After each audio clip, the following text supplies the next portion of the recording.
మాజీ మంత్రి దేవినేని ఉమామహేశ్వరరావు వైసీపీ పాలనపై విమర్శించారు. 5 ఏళ్ల వైసీపీ పాలనలో జగన్ కడుతున్నవి ఇళ్లు కాదు ఊర్లు అంటూ కోట్ల రూపాయలతో ఫేక్ ప్రచారం చేసుకున్నారు. కానీ జగన్ వాస్తవంగా కట్టిన ఇళ్లు ఇసుక గుళ్ల కంటే ఘోరంగా ఉన్నాయని మాజీ మంత్రి దేవినేని ఉమామహేశ్వరరావు పరిశీలనలో తేలిందన్నారు. మీ కొంప పునాదులు ఎలా ఉన్నాయి, పేదవాడి ఇల్లు పునాదులు ఎలా వేసావో చూడు. అడు చూడండి. వెనకమాల లెటర్ అండి, ఒక మనిషి కూడా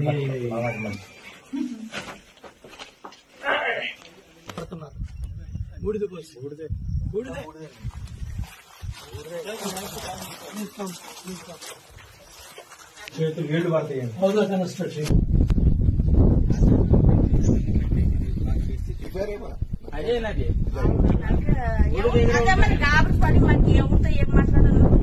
నేను అదే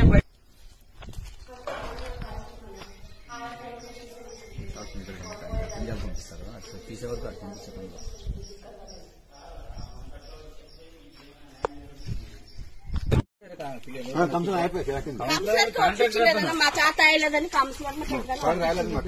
ఎంత అమౌంట్ ఇచ్చినారా కానీ మీరు చేస్తానా 1.30 ఇచ్చినామన్నా. మళ్ళీ ఆ ఇల్లు ఒకటి కట్టినాడు, పెయింట్ వేరే కొట్టిండు అన్న.